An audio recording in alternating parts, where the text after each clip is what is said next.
y ya vimos la introducción básica de lo que vamos a trabajar el día de hoy en esta noche sobre Dragon Ball y el chamanismo, el lado chamánico de Dragon Ball. Como les decía, hay muchas capas en la... Hola Juan Camilo, hay muchísimas capas en el anime y Dragon Ball tiene muchas de ellas y podríamos incluir, incluso haber hecho otro trabajo, otra exposición de este gran anime, pasándonos por muchísimas de las etapas. Podríamos hablar de los personajes de terror que aparecen, podríamos hablar de las parodias a las películas occidentales que se están mencionando constantemente allí y hacer una gran cantidad de cosas en torno a la suerte de textos que están incluidos en esta composición pictográfica que se logra hacer con la animación. Y sobre todo porque el autor Akira Toriyama fue un gran, digamos, vio y revisó muy bien la información tanto del anime, del manga de su época, como de las películas occidentales, las cuales se ven altamente representadas en la serie de Dragon Ball.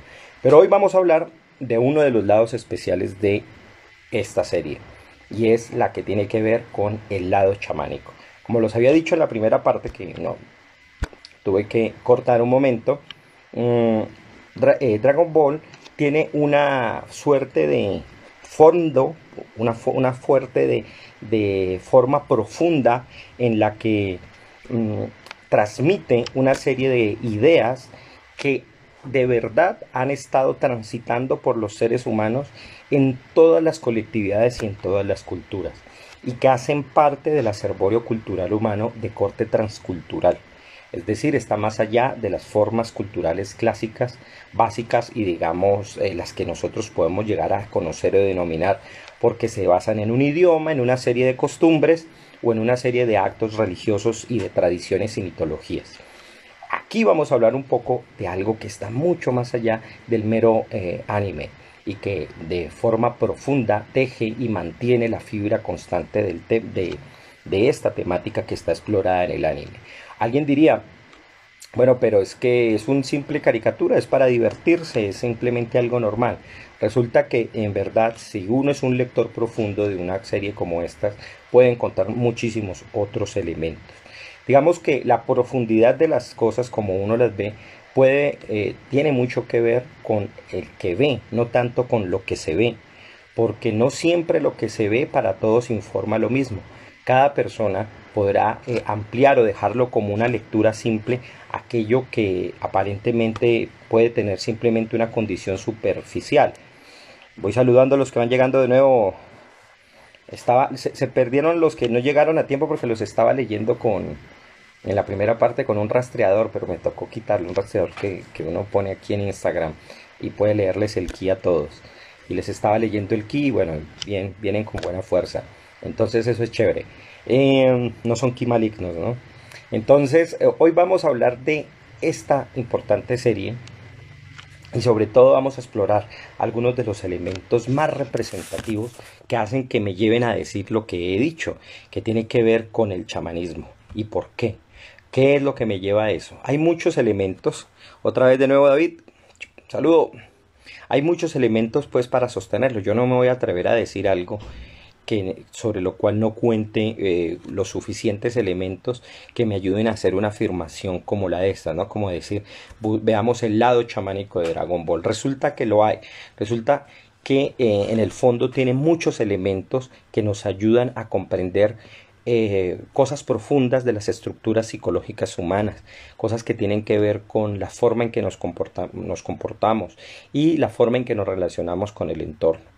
Entonces, no sé si es consciente o inconsciente dentro del autor, tiendo a pensar que es consciente por un elemento que ya les voy a mencionar y que ya se ha popularizado y que gracias precisamente a Dragon Ball se popularizó en Occidente, pero que en Oriente ya era supremamente conocido. Ya les hablaré un poco de qué se trata. Ahora bien, ¿qué tanto no decir? O sea, ¿cuántas cosas no hablar de una serie que muchísimos de nosotros vimos con gusto, con disgusto, con agrado, desagrado, pero que se supo que existía y que hacía presencia en la televisión, sobre todo a finales de los años 90 y a principios del 2000, que no solo pues vimos la serie, sino que también estuvimos pendiente de las OVAs, que son, para los que no saben, las OVAs son las películas alternas que salen dentro de la producción del anime y hacen que los personajes desarrollen otra suerte de historias paralelas, muchas veces similares o alternativas a la serie oficial, a la serie principal. Pero Dragon Ball es interesante porque nos habla de un proceso bastante interesante a través de su personaje principal, que sin duda es un héroe, pero es un héroe muy atípico, porque si bien contiene un elemento de inocencia que es interesante y es primordial para entender muchas cosas, también es como muy niño, o en ciertas formas hay veces muy inocente y hasta tonto. Entonces, esos elementos van a jugar un papel importante porque van a permitir que los otros personajes aparezcan, surjan, ayuden, colaboran, hagan parte del gran relato que se va a comenzar a constituir. Y por supuesto el protagonista, si bien ayuda a guiar, no es en últimas el que se lleva toda la atención. Eso ha hecho que los personajes secundarios tengan una importancia grande porque permite que su personalidad aflore y surjan elementos que enriquecen muchísimo el elemento narrativo de la obra. Pero, como todo, lo importante que vamos a ver aquí es lo que está en la profundidad. Ahora, yo quiero contar una anécdota que me parece que es la que me llevó a mí a esta reflexión. Y es en últimas a la que voy a ir hacia el final de esta exposición para que yo les diga qué es lo que estoy pensando en la serie y cuáles sobre todo esos elementos profundos que yo quiero destacar. Corría por ahí aproximadamente, yo creo que el año 2000 o 2001, y yo había entrado a antropología, puede haber sido incluso en el mismo año 2000, y a mí me aterraba ver un fenómeno. Y quiero contar algo. Yo precisamente, como muchas de las cosas que he aprendido a conocer y a conocer mucho más que aquellos que incluso lo veían antes o leían antes, yo llegué tarde a ver Dragon Ball, cuando muchos de mis compañeros en el colegio ya lo veían en el año 95, 96, cuando estaba solo Dragon Ball, y muchos hablaban de la serie en el colegio. Yo no tenía absoluta idea de qué se trataba, porque generalmente no me la pasaba en las tardes viendo televisión, o bien me dormía o bien me ponía a leer, y muy poca televisión durante ese periodo vi. Ya me fui enterando, fue por mis compañeros, y digamos que fui recuperando la historia a pedazos.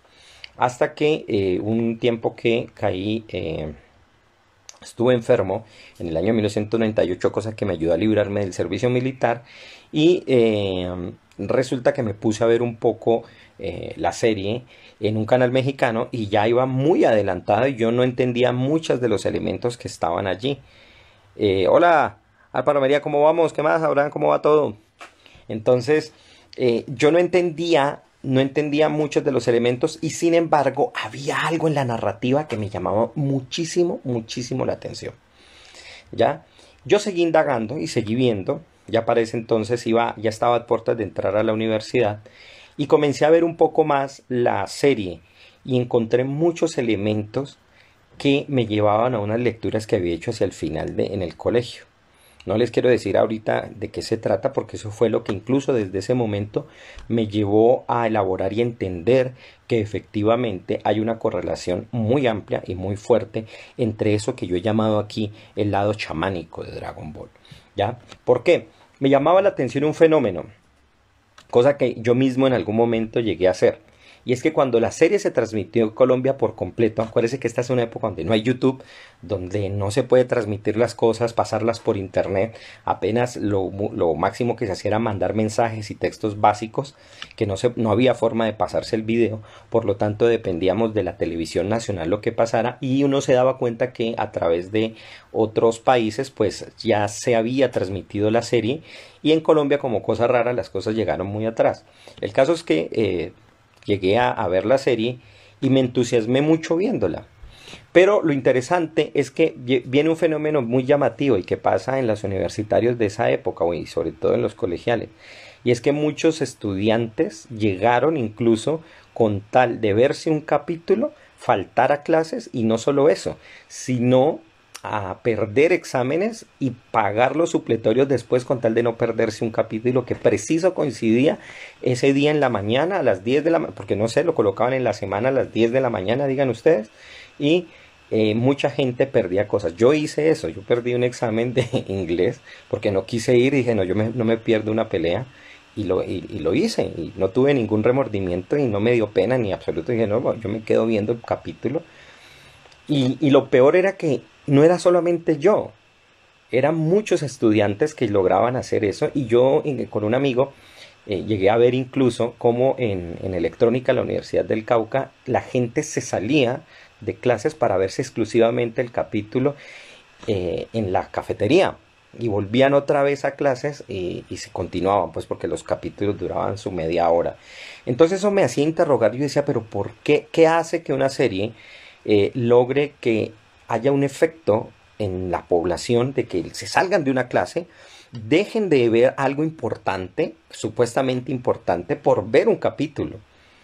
Y eso me hizo un interrogante, me creó un interrogante bastante interesante, que luego yo llegué a comprender que se unía con muchas cosas que nosotros tenemos como seres humanos y que en realidad la serie estaba expresando.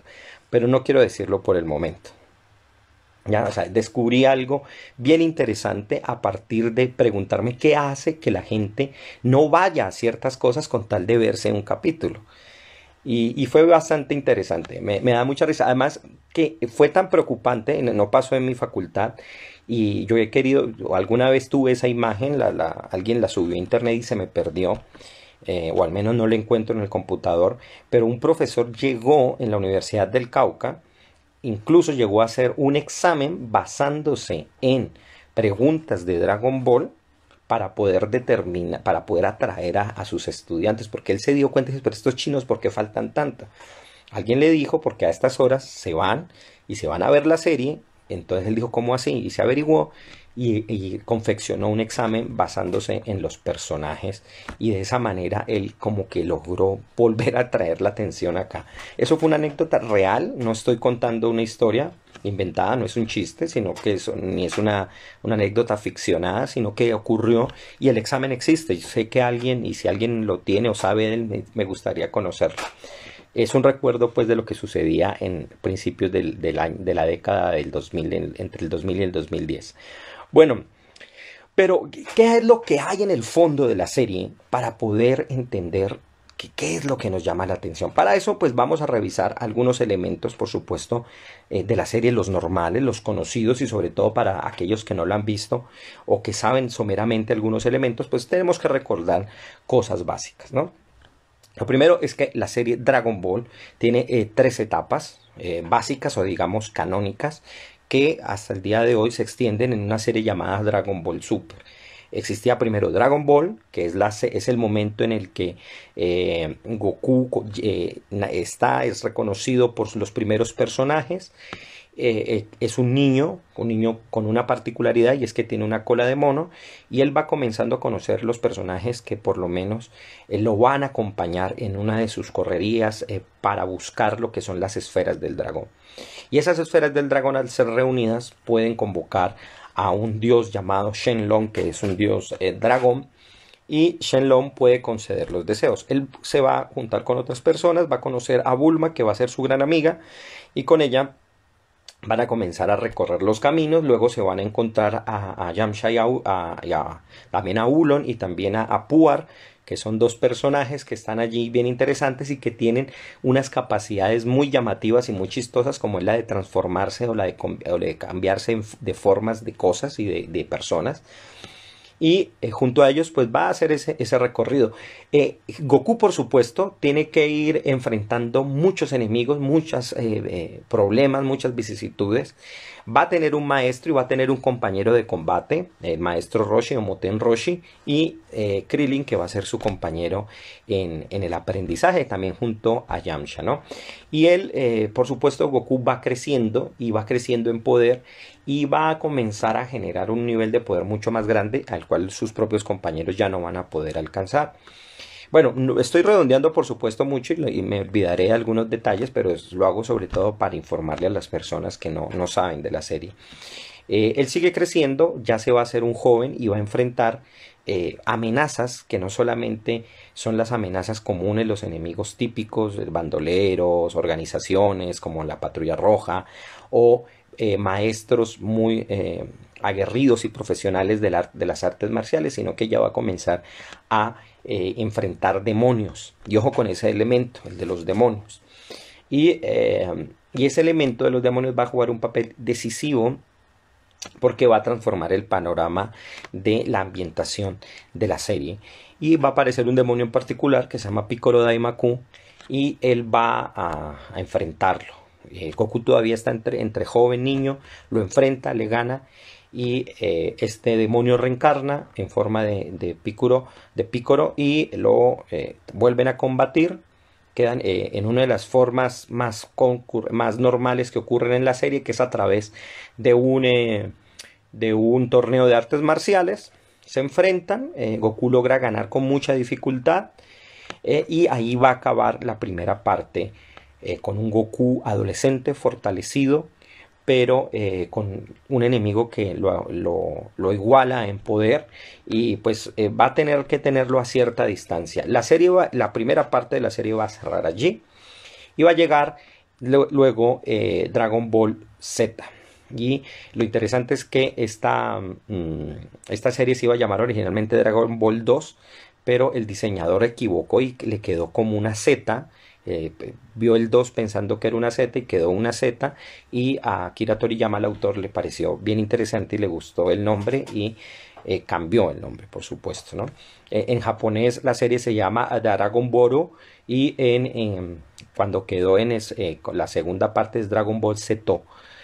Quedó con el Z y sonó bien, le pareció que sonaba interesante. En esta segunda parte ya Goku tiene que incluso aliarse con este demonio para poder vencer a alguien que llega ya no de la misma tierra, no es un demonio sino que es una amenaza exterior y es nada más ni nada menos que su propio hermano, que le revela su origen, que él no es simplemente un niño anormal sino que es un extraterrestre, y le manifiesta que varios extraterrestres ya habían llegado. El mismo famoso demonio en realidad era un extraterrestre.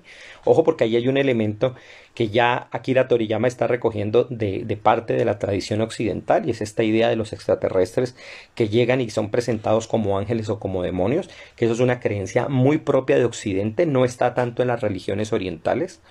Y si bien las orientales ya reconocen a los demonios o a los seres divinos, pero no se está pensando en algunos planteamientos, especialmente en China, como que fueran seres extraterrestres, sino que simplemente son seres espirituales.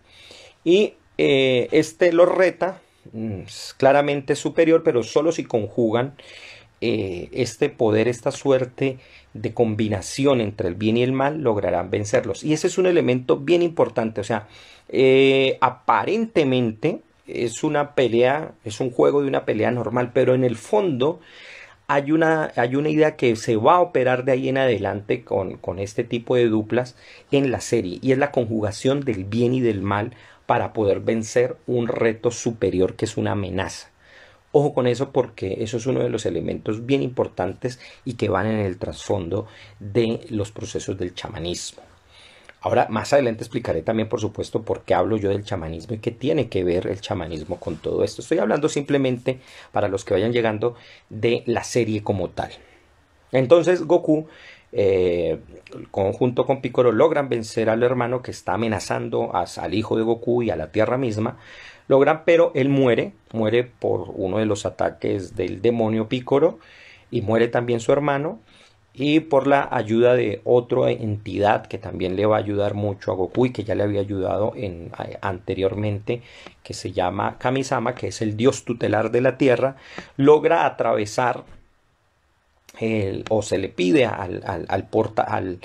digamos al guardián del infierno o del otro mundo que por favor lo deje pasar por un lugar llamado el Camino de la Serpiente para que llegue a un planetoide de una entidad, de un ser llamado Kaiosama, para que reciba un entrenamiento especial, porque este extraterrestre ha anunciado que van a llegar otros Saiyajin, que es la raza de donde pertenece Goku, y son mucho más poderosos. Dentro de un año iban a llegar y iban a amenazar la Tierra. Goku sale, ojo, va al inframundo con el cuidado, o más bien va al otro mundo corriendo el peligro de caer en el infierno. Y ojo con todos estos elementos que aparentemente son simple una narrativa normal, o por lo menos fantasiosa. Resulta que, por supuesto, no es una mera narrativa fantasiosa, sino que recoge mucho de la tradición oriental. Él va por el camino de la serpiente y logra llegar allá. Mientras tanto, al lugar donde tiene que ir a entrenar. Mientras tanto, sus compañeros en la Tierra entrenan lo mejor que puedan para poder recibir esta amenaza. En efecto, llegan los extraterrestres, amenazan a la Tierra. Llegan los amigos de Goku a defender y a retener lo que más puedan, no lo logran hacer. Y aquí va a llegar un elemento importante dentro de la narrativa de Dragon Ball Z, y es la llegada siempre del héroe en el momento. Hay veces no tan justo, pero por lo menos la llegada para poder solucionar un problema que muchas veces sus amigos no lo van a hacer. Eso es importante porque aparentemente también es un elemento de narratividad muy común y muy corriente, pero tiene que ver mucho con la forma en que de que los chamanes incluso transitaban por el mundo espiritual y podían volver al mundo terrenal y digamos, lograban solucionar algunas de las cosas que en este plano no se podían hacer. Goku llega otra vez, llega al momento, muchos de sus compañeros ya han muerto, y logra combatir con estos dos extraterrestres. A uno de ellos lo elimina y con el otro logra una suerte de empate. Este enemigo, que es Vegeta, va a ser, que también es un extraterrestre como él, va a salir del planeta herido. Y bueno, van a pasar muchas cosas. Yo no podría resumir toda la serie, pero este enemigo, ojo, va a volverse un gran compañero de Goku. Y eso es un elemento importante. Acuérdense, como el otro demonio terminó colaborando con él, este guerrero que lo combatía también logrará unirse a las fuerzas de los amigos de Goku para combatir amenazas mucho más fuertes.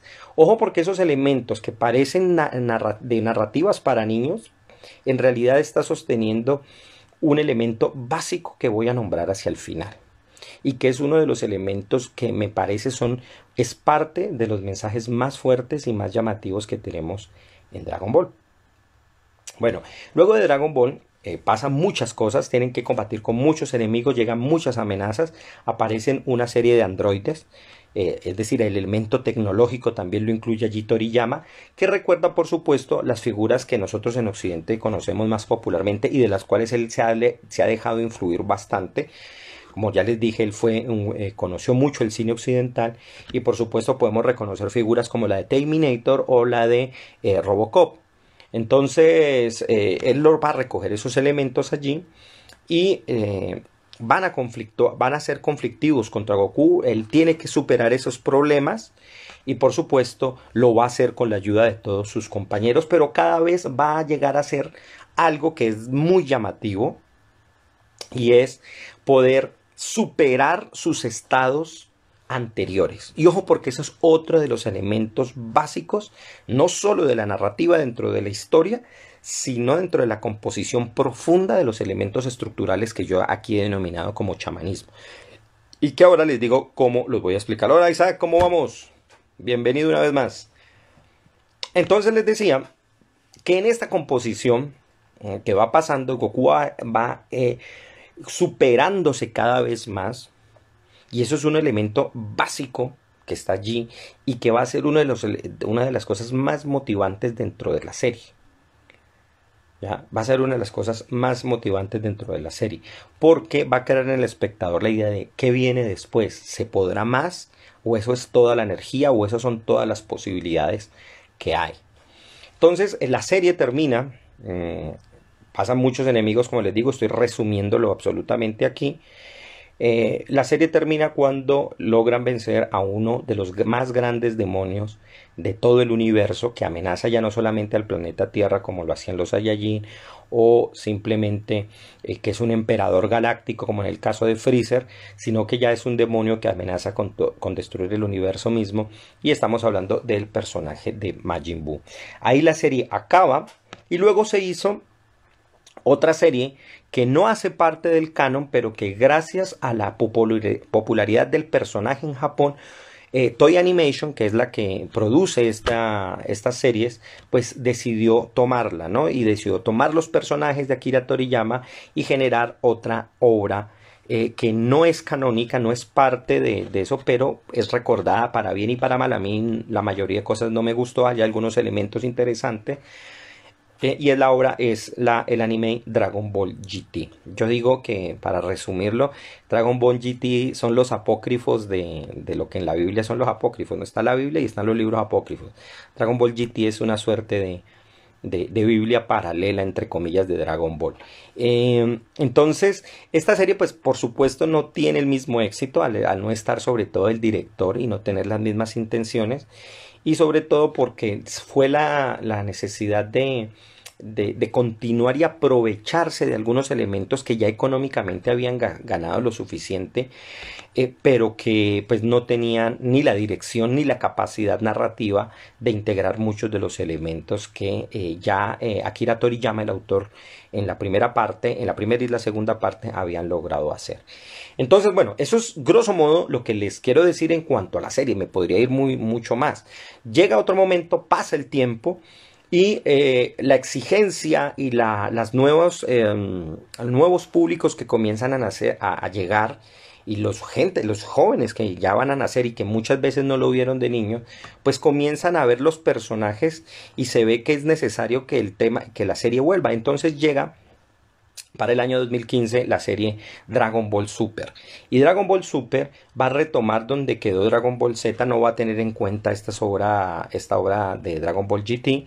Pero lo más importante es que Dragon Ball Super va a retomar y va a llevar a un nuevo nivel todo aquello que ya se había planteado en las primeras partes. Y es un elemento interesante porque aquí viene, quizás va a recuperar uno de los elementos que Akira Toriyama había olvidado, pero que hacían parte de la obra fundamental que inspiró a Dragon Ball como tal, y ya la mencionaré. ¿Y qué elemento es? El hecho de desafiar a los dioses mismos de la creación. El de desafiar a las entidades totalmente superiores, ya no solamente la del planeta, la de la galaxia, sino las que operaban sobre los mismos universos. Y eso va por supuesto, a colocar un panorama muchísimo más amplio. Y de nuevo Goku y los compañeros van a comenzar a embarcarse en una nueva aventura donde ya el conflicto es con ángeles, el conflicto es con dioses, el conflicto es con una entidad supremamente poderosa que puede destruir las cosas inmediatamente, pero que a la vez paradójicamente es un niño y él es, digamos, es todopoderoso, pero es un niño, y entonces logra hacer amistad con Goku porque le cae muy bien. Y tiene que ver con otro elemento también que en el chamanismo se va a recoger, a pesar de que nos parezca extraño esta relación que estoy haciendo. Pero ya vamos a ver cómo. Y cómo esto que estoy enunciando aquí tiene que ver con la anécdota que conté al principio de ese interés de la gente y de los estudiantes que yo vi y que puedo decir que incluso se vio en otros países, de ser tan fanáticos de la serie que incluso hasta clases perdían por verse la serie. Y voy a indicar qué es lo que hay detrás de todo esto bien interesante. Ahora bien, esto es grosso modo la serie, como les venía diciendo, pero como les digo, Akira Toriyama no toma esto de la nada. Él no simplemente creó esto porque sí, incluso algunos teniendo en cuenta muy ciertos elementos, han querido juzgar que en realidad Akira Toriyama lo que ha hecho es un plagio, pero en realidad no es. ¿Y por qué? Porque los que lo acusan en realidad no saben cómo se deben utilizar los personajes de otras series y de otros libros, porque él se basa en realidad en otro personaje tremendamente popular de un libro muy conocido en China especialmente, pero en general en todo el lejano oriente es muy conocido. Y por aquí es donde vamos a ir desenredando el hilo de lo que yo llamo aquí el chamanismo, para encontrarnos por qué hay muchos elementos y bastante enriquecedores del chamanismo en Dragon Ball. ¿Qué tiene que ver con todo esto que estoy diciendo? Tiene que ver porque el hilo comienza a desenredarse a partir de encontrar una obra bellísima muy popular en el lejano oriente y que gracias a Dragon Ball fue conocida en occidente porque Goku en realidad es la forma modernizada de Sun Wukong. Y Sun Wukong es nada más ni nada menos que el Rey Mono, ¿ya? Que es el protagonista de una novela clásica, épica china, llamada Viaje al Oeste, ¿ya? Y es una novela que está basada en una serie de viajes que tiene que hacer este mono, Son Wukong, viajando y acompañando a un monje llamado Xuanzang. Este monje ha sido comisionado por Buda, de acuerdo a la tradición, ha sido comisionado a tener que encontrar unos manuscritos en la India y viajar por toda China, pero él no puede ir solo porque hay muchísimas amenazas que están allí detrás de él esperándolo a capturarlo. Sobre todo porque este monje es tremendamente inocente y no tiene la fuerza para resistir ese viaje. Y lo van a acompañar Goku, un cerdo que se transforma en varias formas y que originalmente era un servidor del cielo y que cae a la tierra, era una suerte de ángel que cayó a la tierra. Y cae a la tierra, ¿por qué? Porque logra romper un vaso o un utensilio de los dioses, y los dioses muy iracundos se ponen bravos con él, lo lanzan a la tierra y cuando cae a la tierra se cae en el cuerpo de un cerdo. Pero este cerdo adquiere los poderes de él y se puede transformar en 70 objetos distintos. Pero tiene cara de cerdo, ¿no? Y también lo acompaña un hombre que vive en el desierto, que es un guerrero, y que él vive solitario absolutamente en el desierto. Estos personajes que van a acompañar a Son Wukong, por supuesto, son los que Akira Toriyama va a transformar en Yamcha, que es el hombre del desierto, y en Oolong, el cerdito que es muy gracioso en las primeras partes de la serie. Ahora, yo no quiero nada más recordar un poco algo que cuenta Viaje al Oeste. Voy a leer solo un fragmento muy pequeño de la obra, y para ver cuál es el origen de este mono, porque es un mono bastante problemático, ¿no? Es un mono que va a armar bastantes problemas, y cuando más o menos les cuente lo que ocurre, ustedes van a caer en cuenta que de allí, de esa épica, es que Akira Toriyama se basa para hacer su anime, ¿no? Esta novela, como les recuerdo, Viaje al Oeste o Peregrinación al Oeste, que en chino es Xi Yuo Li, fue compilada, o por lo menos es adjudicada a un novelista y poeta llamado Wu Sheng, que se dice que nació aproximadamente en el año 1500 y falleció en 1582. Él cuenta más o menos así el origen de Son Wukong. Y ya van viendo que obviamente en japonés ya ustedes pueden reconocer el Son Goku, pero acá se le llama Son Wukong. Cuenta la leyenda que de entre las rocas nació un travieso mono.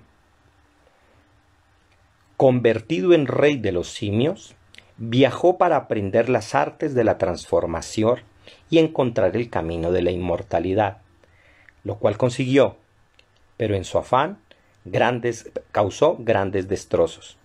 Molestos, los dioses trataron de atraparlo para castigarlo, pero el impetuoso rey mono los derrotó fácilmente. Solo Buda fue capaz de detenerlo y lo encerró en la montaña de los 5 elementos. Quédate aquí, le dijo, hasta que hayas expiado tus pecados. Cuando eso haya sucedido, alguien vendrá a rescatarte. ¿Y quién fue el que lo vino a rescatar? El monje que les digo que Buda comisionó para ir a encontrar unos manuscritos a la India donde le iban a revelar toda la verdad sobre la existencia y el universo. ¿Qué es lo que pasó para que Son Wukong fuera atrapado por Buda? Voy a irme casi que de forma reversa contando un poco la historia.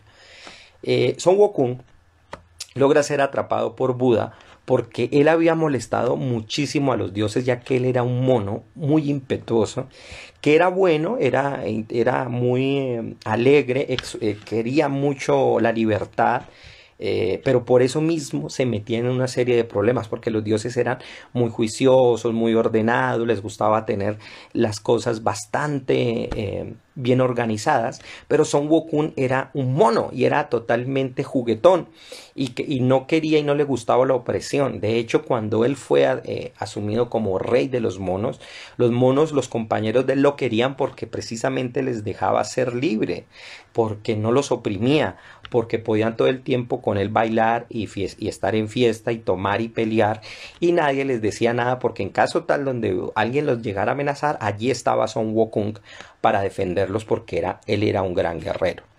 Entonces resulta que como causaba muchos destrozos, los dioses lo llamaron, le quisieron incluso hacerle burlas, otros decían vamos a combatirlo de manera directa y ya fuera a través de las burlas o a través del combate directo, Son Wokun salía bien librado de estas situaciones. Entonces eso enfureció muchísimo a los dioses. En últimas todos llegan en tropa a querer derrotarlo, pero no lo logran.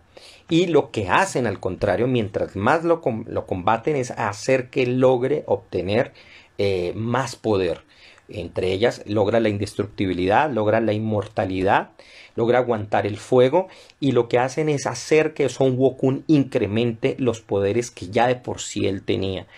Y el único que logra detenerlo es Buda cuando le pide que por favor de un salto supere su propia mano. El Buda lo para en su mano, el monito se para allí y el mono dice es súper fácil, voy a saltar y voy a pasar la mano. Y resulta que él salta, mete un salto grandísimo y llega a 5 montañas enormes. Y él dice, bueno, para que Buda me crea que yo llegué y gané, voy a escribir mi nombre aquí en esta montaña y además voy a orinarme en esa montaña. Entonces ya lo vemos que él estaba haciendo monerías, haciendo cosas y siendo muy travieso. Entonces él deja sus marcas, tanto la orina como la forma escrita, y retorna hacia donde Buda y cuando le dice, mira, ya superé muy fácil la prueba que me pediste, Buda le dice, no has superado nada, en realidad siempre has estado en mi mano y donde escribiste es en mi dedo. Entonces pierde Son Wokung ese reto y Buda simplemente invierte la mano y sus 5 dedos se posan encima de él y lo atrapan como una montaña. Él no puede salir de esa montaña y Son Wokung tiene que estar allí vivo debajo de toda esa montaña durante 500 años expiando todos sus pecados y entendiendo que su fuerza no la puede utilizar para hacer destrozos. Ojo con eso. Es un elemento bien interesante y no puede hacer eso y tiene que guiarlo a través del conocimiento que un sabio totalmente débil le va a expresar porque él conoce o tiene el conocimiento para acercarlo a la verdad.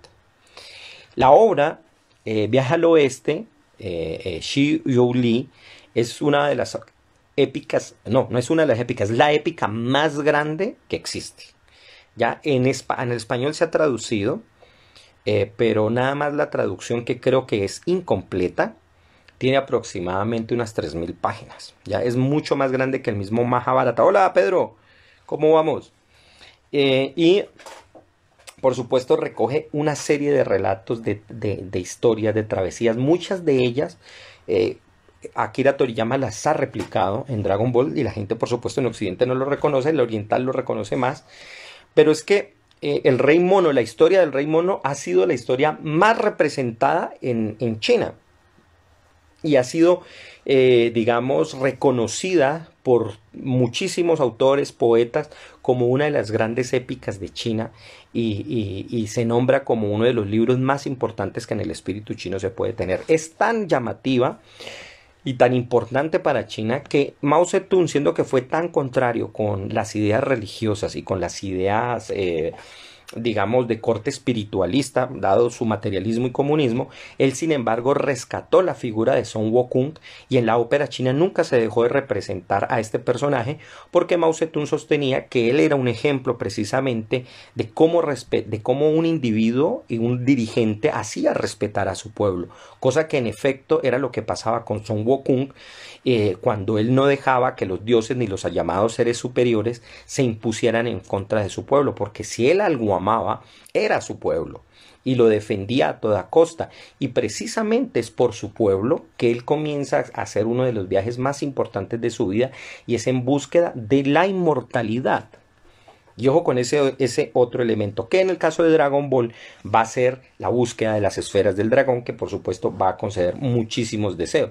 Y que lo llamativo y lo irónico en la serie es que, teniendo a Shenlong, muy pocos piensan en la larga vida, ¿no? Sino que piensan en tonterías, en un pastel, en riqueza, en una serie de cosas que se supone lo podrían suplir de otra manera. Pero bueno, el punto es que Son Wukong en la obra inicia ese viaje por un elemento que va a unirlo a Buda, con Buda. Y es un elemento que a todos nos llama la atención, porque cada vez que nos sucede, aunque no quisiéramos que nos sucediera, en realidad puede pasar en cualquier momento, tanto a nosotros como a cualquier familiar. Y es el hecho de que Son Wukong descubre la muerte, y la descubre en uno de los miembros de su pueblo, que en algún momento muere por viejo y él no entiende qué es lo que le ha pasado. Le pide que siga festejando con él porque lo quiere mucho Son Wukong, pero ve que está muerto, y por él, y digamos por ver y él tener la visión de que en algún día todos sus amigos y compañeros simios iban a morir, es que va a iniciar el viaje de la búsqueda de la inmortalidad.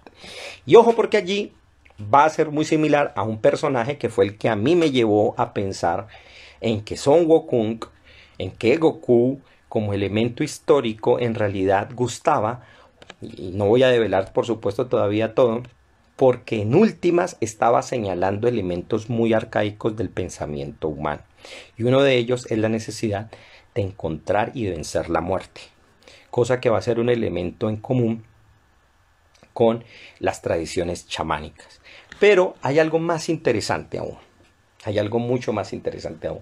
Si bien yo no conocía en la época de estudiante, sobre todo al final del colegio, no conocía el libro de Peregrinación al Oeste o Viaje al Oeste, sí había leído con anterioridad en el colegio, había leído la epopeya de Gilgamesh. Y yo me di cuenta que en el fondo la estructura de Dragon Ball en realidad era la misma estructura de todas las formas épicas. Es decir, literariamente Dragon Ball es una épica. Y eso es tal vez uno de los elementos más llamativos, y que en el fondo muchas personas sin saber le estaba gustando, porque en el fondo hay una estructura épica que a todos nos gusta y que nos transmite ideas. Pero hay algo aún más allá de eso que estoy enunciando. Entonces yo lo comparé no con Viaje al Oeste, porque no la conocía, sino con la historia de Gilgamesh. Y Gilgamesh precisamente es un rey que vive en su corte, y él quiere buscar la inmortalidad.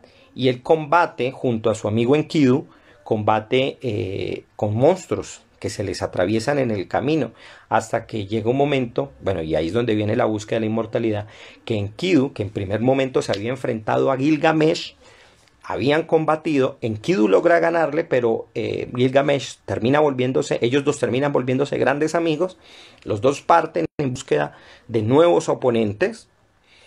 Enkidu es vencido en una de estas batallas, y en medio de la tristeza Gilgamesh va a buscar a Ushana-Pishtim, que es el que conoce el camino hacia el árbol de la vida. Y Ushana-Pishtim es nada más ni nada menos que lo que nosotros en Occidente conocemos como Noé, ¿ya? Porque Noé fue el que sobrevivió al diluvio, al gran diluvio. Y Ushana-Pishtim es en la versión acádica, porque eso es acadio, es la gran épica acadia, es el que sostiene o conoce por lo menos el conocimiento suficiente para poder llegar al árbol de la vida. Entonces ya vemos que hay algo paralelo, ¿no? O sea, Viaje al Oeste y la historia de Gilgamesh. Y de fondo, por supuesto, está todo el elemento del viaje, pero no el viaje porque sí, sino el viaje para algo, ¿ya? No se viaja por viajar, y menos en la antigüedad, donde la gente, si tenía que llegar a un lugar, era porque había un proyecto muy grande detrás de eso, y había una búsqueda incesante de algo profundo. En el caso del Viaje al Oeste es la búsqueda de unos manuscritos que van a traer la verdad del budismo a la tierra. En el caso de Gilgamesh es, por supuesto, la búsqueda del árbol de la vida. Nosotros podríamos, por supuesto, contar muchísimas cosas más.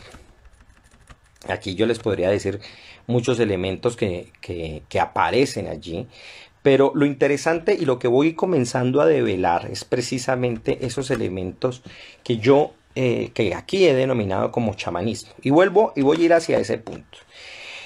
Por supuesto, aquí hay un problema con la palabra. La tuve que emplear para poder facilitar la expresión de algo que en general está muy disperso en el mundo, porque lo que llamamos chamanismo en realidad es una suerte de muchas prácticas de diferentes pueblos que debido a ciertas prerrogativas o ciertos intereses metafísicos podemos llamarlo con un nombre globalizante.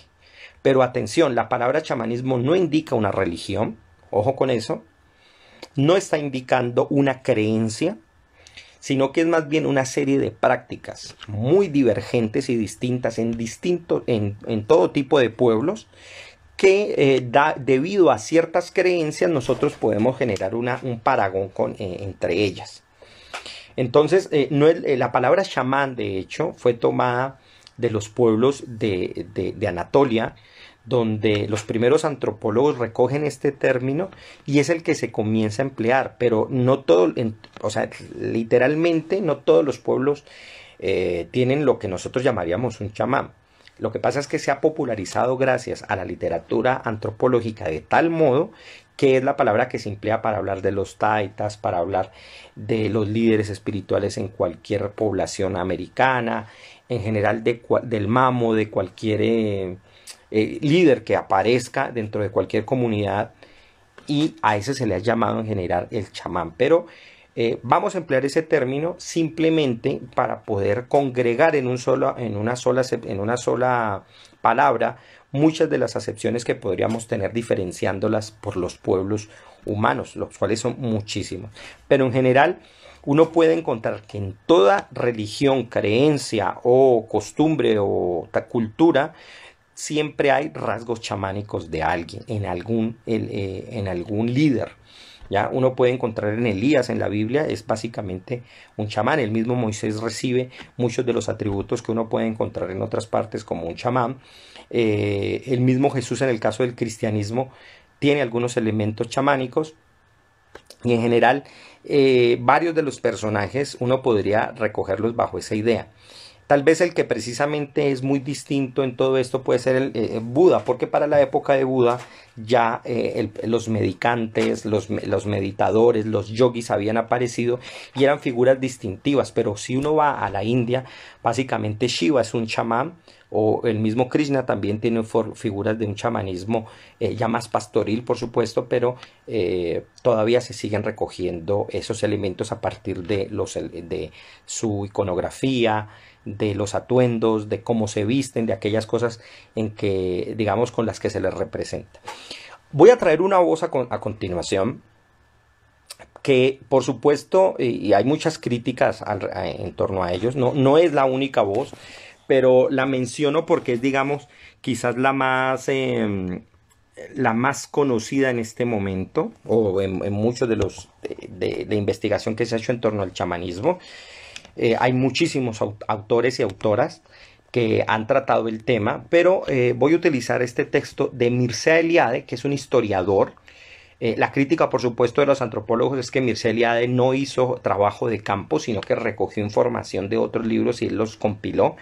Pero más allá de eso, lo interesante en el caso de Mircea Eliade es que él toma y hace esa recopilación precisamente en una época donde el chamanismo estaba muy disperso, y su obra fundamental sobre el chamanismo recoge toda una cantidad de autores y nos da una idea consolidada de lo que se entendía hasta el momento. Y a pesar de que se le pueden hacer muchas críticas hoy, básicamente lo que nos dice Mircea Eliade, pues básicamente sigue siendo, se puede seguir opinando así con respecto al chamanismo. Él dice lo siguiente: el chamanismo tiene la certeza de que los seres humanos no están solos en un mundo, no están solos en un mundo extraño, están rodeados por demonios y fuerzas del mal, parecidos a los dioses y a seres sobrenaturales, a los que se dirigen sacrificios y oraciones.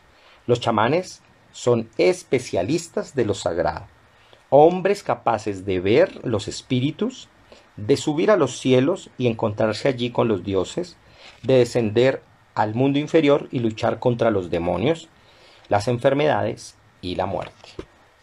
Eso es como grosso modo algo que logra recoger en su libro Chamanismo de 1964 Mircea Eliade, y nos transmite una idea, pues. Y si uno logra en líneas generales darse cuenta, el personaje de Goku baja a los infiernos, sube a los cielos, resucita, combate demonios, tiene que buscar elementos de curación para sí mismo, para los demás, defiende a un pueblo. Y eso es un elemento importante dentro del chamanismo, y sobre todo eso hace que sea que se vaya volviendo, se va volviendo no solo sabio, sino que antes de eso es un guerrero en sí mismo. ¿Ya? El combate por algo, y eso es una de las configuraciones de eso. Pero aquí hay algo incluso más interesante, que es lo que yo quiero que vayamos viendo. Bueno, no se olviden, antes de continuar, preguntas allí. No sé si hay preguntas, si hay datos, y que vayan lanzando sus preguntas o sus ideas para poder comentarlas, ¿no? Y que no se olviden, pues no solo me gusta escuchar mi voz, y si este tema les gusta, pues me lo comenten y me digan qué tal está, y podemos preguntarnos algunas cosas más. Bueno, ahora yo quiero que nosotros veamos, y hay algo muy interesante, voy a pasar acá, porque como les menciono, en realidad el chamanismo es una estructura mental de los seres humanos que ha pasado por todos los pueblos y que se transforma en miles de representaciones. Y Dragon Ball no es una excepción, sino que al contrario, para poder transmitir esa idea y esa épica de fondo, o sea, la literatura es lo épico, la parte literaria, pero el trasfondo que hay allí tiene la energía y la fuerza del chamanismo como tal. Y ese chamanismo se representa en las búsquedas, en la necesidad de conflictuar si es necesario incluso con las fuerzas superiores, de mantener a raya ciertas energías negativas, de poder buscar el bienestar y la inmortalidad, y sobre todo de alcanzar estados superiores de poder y de conciencia. Un saludo a Gabri, que va llegando, a Gabri Rico. Va llegando acá. Bienvenido a este programa de hoy de Dragon Ball, el lado chamánico de Dragon Ball. Ahora, yo quisiera mencionar que precisamente los temas, muchos elementos hay, y la canción misma, por ejemplo, más popular de Dragon Ball, que es la de Chala et Chala, que cantó Ricardo Silva en español, recoge muchos elementos del chamanismo sin que la gente lo sepa. Es decir, y me baso en la canción en español, no la voy a cantar, soy un pésimo cantante, pero voy a recoger algunos elementos para que nos demos cuenta cómo eso que mencioné de Mircea Eliade está allí. Y tomo la versión en español porque es una muy buena traducción, según lo que me he dado cuenta y me he enterado por las páginas, de la versión en japonés. ¿Ya? No sé japonés, me gustaría traducirla inmediatamente, pero sé que es una buena traducción. Entonces, cuando uno ve y se detiene a leer atentamente la canción, uno se da cuenta que en el fondo hay una aspiración chamánica detrás, y efectivamente está hablando del personaje. A mí me da risa porque yo le decía a alguien una vez, yo siempre que oigo la canción me da ganas de salir volando, ya, porque da ese ánimo, ¿no? Y da ganas es una canción que yo le diría que es básicamente de superación personal. Bueno, antes de leer un poco sobre la canción, dice, en la maestría, dice Ignacio Mota, en la maestría, hola Ignacio, que no te había saludado. En la maestría me sugirieron retirar el término chamanismo, me dijeron que era un término muy desacreditado, me dijeron que era proveniente de la antropología rusa y luego de la antropología de Estados Unidos. Sí, en efecto, es lo que yo quiero decir, es desacreditado, atención, pero no quiere decir que sea falso. Esa es una idea muy errónea, ¿no? Es decir, es un término que se ha seguido utilizando para poder hablar de una gran cantidad de cosas. Es un término que en términos de la literatura antropológica cae en desuso porque ya no transmite la misma idea, ¿ya? Eso es como hablar de energía en física, ¿ya? La energía en física no tiene ya el mismo sentido que en la antigüedad, pero sirve para transmitir la idea en general. Podríamos decir que es un término convencional, es decir, no es adecuado, pero eso no indica que sea falso, porque en efecto en algún momento hizo parte de la antropología, en algún momento, en una serie de investigaciones. Es decir, que ha caído en desuso en las áreas especialistas de la antropología. Dice, me ha seguido encontrando con el término y debo justificarlo indicando parte de su historia. Sí, es que en últimas el término no va a desaparecer. Es que el que venga con purismos aquí en este momento a decir que el término no sirve porque simplemente está en desuso, está desconociendo la forma en que él transmite muchos de los elementos que se quieren incluir en una cantidad de expresiones míticas, legendarias, que existen en la antropología y que son evidentes en cualquier pueblo. El gran lío aquí, y esto es para Ignacio, es que hay una suerte de exagerada atomización en pensar, y sobre todo porque esto ha venido en una pésima lectura del relativismo cultural que ha dominado, y digo pésima porque es una pésima lectura de Fran Boas, y que ha hecho que el relativismo se tome las aulas sin estudiarlo a profundidad. Y entonces es como si los pueblos en realidad estuvieran aislados y como si cada uno se inventara las cosas porque sí. Y entonces estamos totalmente separados y yo tengo que utilizar un término exclusivo para cada uno de los pueblos. Por supuesto que lo existe, pero también la ciencia debe valerse de conceptualizaciones generales para poder generar en algún momento generar sistemas de comprensión de la cultura y también hacer síntesis teóricas. Entonces, decir eso porque sí que está desacreditado sin dar razón alguna, en realidad no tiene ningún valor, digamos, en términos del conocimiento. Bueno, eso pues para que de pronto le sirva para incluirlo en un eventual alegato en defensa del término. Miremos la letra, por ejemplo. Dice, el cielo resplandece a mi alrededor, al volar destellos brillan en las nubes sin fin. Con libertad puedes cruzar hoy el cielo azul, la verdad huye a un golpe de pronto en ti. Como si un volcán hiciera una erupción, derrite un gran glacial. Podrás ver de cerca un gran dragón. Esa canción, que es la parte inicial del tema de Dragon Ball Z, y que recoge muy bien la traducción del japonés, en realidad recoge muchos de los elementos que un chamán siente en el momento de mover o movilizar. No sé si el autor lo sabe, por ejemplo, pero implícitamente están allí.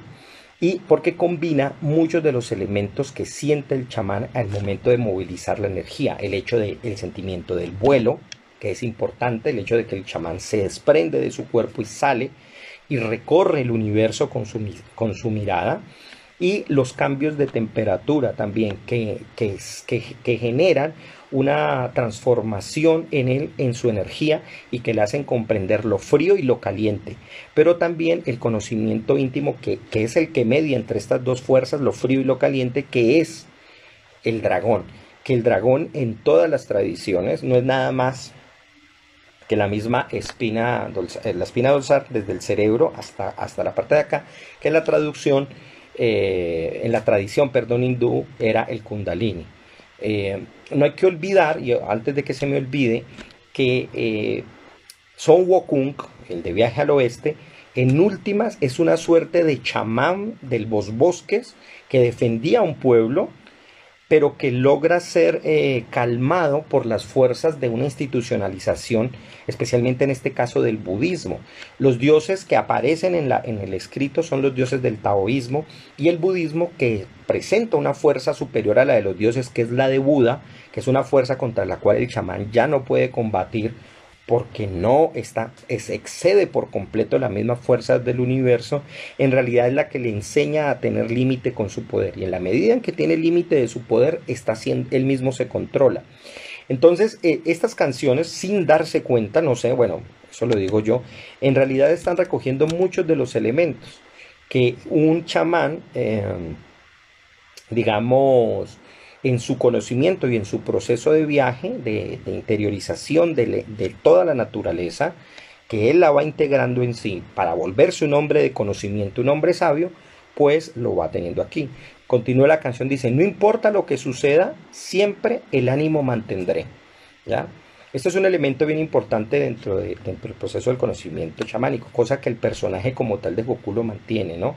Él no es una persona que se desespera, siempre está viendo las situaciones tal como están allí, qué es lo que está sucediendo, y el ánimo lo mantiene, y ese ánimo, a pesar de la situación tan difícil, ayuda a sus compañeros a que puedan ir más allá de esto. Bueno, vamos hacia la segunda parte, espero que este tema les esté gustando. Quedan pocos segundos, continuaremos un poco con la canción, analizando brevemente, porque ya vamos a finalizar y voy a rematar para que veamos qué relación entonces tenía con lo que hablé de la universidad, con la épica de Gilgamesh y la de Viaje al Oeste, el chamanismo que hay allí, y por último concluir con la reflexión final que yo mismo les voy a...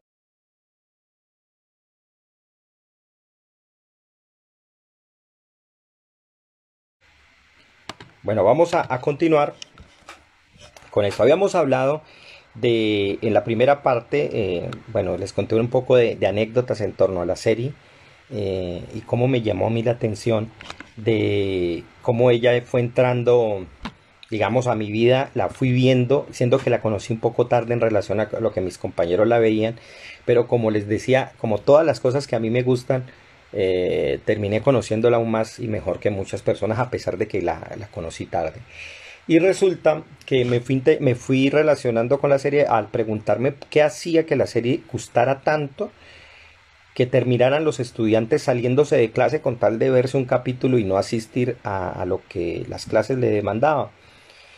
Fuera de eso me recordó muchas lecturas, porque me fui dando cuenta que había una relación muy íntima entre la narrativa que Akira Toriyama planteaba allí, y que en últimas es lo que al menos en la estructura hace que la gente le guste. ¿Y qué es? Es que en últimas Dragon Ball es una épica. ¿Ya? Una épica donde el héroe supera cosas, donde adquiere amigos, donde mejora su situación y donde va en búsqueda de algo importante para todos. Que en el caso de Dragon Ball, en el caso de Viaje al Oeste, que es la historia, la novela en la que se basa Akira Toriyama y que es muy popular en todo China y también por supuesto en el Japón, es la búsqueda de la inmortalidad, ¿no? Eh, y por supuesto señalé todos los elementos transversales que hacen que el chamanismo esté allí implícito en la obra, ¿no? No solo la búsqueda de la inmortalidad, sino el ser que se transforma en varias cosas, el hombre feral y bestial que va aprendiendo a domar sus impulsos más fuertes y que sabe que aunque tiene mucho poder y puede causar una cantidad de desastre a los dioses, en realidad tiene que comenzar a utilizar ese poder para bien, ¿ya? Y eso solo ocurre cuando ese poder aprende a reconocer cuál es su fuente, que en este caso eh, en el caso de Viaje al Oeste es Buda, en el caso de Gilgamesh es el encuentro con el árbol de la vida, en el caso de, bueno, de muchas historias que nosotros podemos ver que uno de los móviles más grandes, el del viaje, pues es encontrar su objetivo. Pero entonces a mí me comenzó a llamar mucho la atención porque vi que en efecto, como había hecho la lectura de Mircea Eliade, Goku pelea con demonios, defiende a su gente, viaja por los mundos. Todos esos elementos hacen que en últimas a nosotros nos llame mucho la atención y nos guste. ¿Por qué? Porque en últimas no es una cuestión de Dragon Ball, no es una cuestión de la serie en sí, sino que son los elementos más arcaicos que los seres humanos tenemos y que hasta el día de hoy en últimas aspiramos o buscamos, porque todo el mundo lo que busca es conocer nuevos mundos, saber de nuevas cosas, conocer nuevos seres, viajar a diferentes planos, así sea a través de ficciones, porque ¿qué son sino los videojuegos? Yo a veces veo videojuegos y me encanta verlos porque me plantean en que estoy en un mundo totalmente distinto, ¿ya? Me hacen ir a realidades alternativas, pero el asunto no es que la tecnología lo haya logrado, sino que el ser humano siempre se imaginó en hacer eso y lo hacemos a través de todas nuestras narrativas, ¿ya? Entonces hay algo, y aquí es donde yo quiero comenzar a atar el hilo de todo lo que yo vengo contando. ¿Qué es lo que hacía que estos estudiantes al principio de la década del 2000 al 2010 no fueran a clases y preferirían verse una serie producida por un japonés en los años 90 y dijeran: yo no voy a una clase por quedarme viendo esto? Cosa que yo mismo hice, como les decía, y es por algo que, de paso, es algo que yo quiero señalar muy profundamente, y es que la serie fue muy popular no por las propagandas, ni porque fuera chistosa, porque de hecho han habido series más chistosas, mejor realizadas en términos gráficos, y aquí toda persona que conozca del anime y lo sabrá. Eh, Gente que hay muchísimos anime, mucho más, mejores en términos narrativos, incluso, mejores en términos de su exposición gráfica, de su animación. Pero yo creo que la serie en realidad comienza a ser muy popular porque en el fondo la gente estaba aprendiendo algo que que no estaban enseñando ni en las universidades, ni lo enseñan ahora. Y es que en últimas, la gente, los estudiantes, estaban aprendiendo lecciones para su vida, reales y prácticas, ¿no? Como el valor, como la valentía, que no es lo mismo valor y valentía necesariamente, como la necesidad de proteger a los demás, como el cariño, ¿no? Cosas que lastimosamente las universidades, por considerar los temas menores, los están dejando en manos de charlatanes. Y hace que la gente busque cualquier tipo de sucedáneos o cualquier tipo de sustitutos que en últimas siguen engañando a la gente. Y es precisamente en las universidades, en los centros académicos, donde más se debería trabajar eso. No olviden que Platón, así como uno puede encontrar el Crátilo en Platón, donde hace una disertación del lenguaje, también encuentra el Fedro, donde se habla del amor. ¿Ya? Entonces, las universidades, si usted tiene que enfrentar un conocimiento de este tipo, técnico, mecánico, la gente lo puede suplir ya. Pero este tipo de información que en el fondo la gente estaba aprendiendo, no se lo daban en las clases. ¿Ya? Entonces la gente en últimas estaba aprendiendo más viendo esos capítulos porque aprendían cómo enfrentarse al malo, porque aprendían cómo ser mejor, porque aprendían que yo quiero superarme, cosa que no lo estaban haciendo en las clases porque las clases podían ser mejoradas. Usted puede aprenderlas de otro lado, puede corregirlos, puede repetir, puede aprenderlo mejor de otras fuentes, pero esto no, porque se estaba presentando a través de una narrativa en la que el personaje no solo se esfuerza, sino que ese esfuerzo no es un proyecto egoísta, sino que lo hace a través de otras, con otras intenciones y a través de otra serie de propósitos que los meramente personales. Entonces, si ustedes revisan, por ejemplo, ustedes pueden encontrar una cantidad de frases que son llamativas, que entre líneas ustedes pueden encontrar en Dragon Ball. Por ejemplo, esa que Goku dice es que el poder no llega por un deseo, llega por una necesidad y hay que crear esa necesidad. O cuando Piccolo dice es que el poder sin amor no sirve de nada. Ese tipo de palabras que a veces pueden quedar como sueltas, en realidad están expresando cosas muy valiosas. Y allí se estaba aprovechando y se estaba dando un valor. Para ir finalizando, voy a hablar de algunas de las cosas que yo encontré que servían o que me ayudaron a encontrar, y yo me di cuenta que el personaje me enseñó. Bueno, dice aquí J-Ark, dice, creo yo que Goku es como un tipo de mesías, por así decirlo, que conoce en su vida muchos chamanes, cada uno especificando en algo, sí, trabajando, especializado en algo específico, sí, en efecto. Es una suerte de cofradía, de grupo.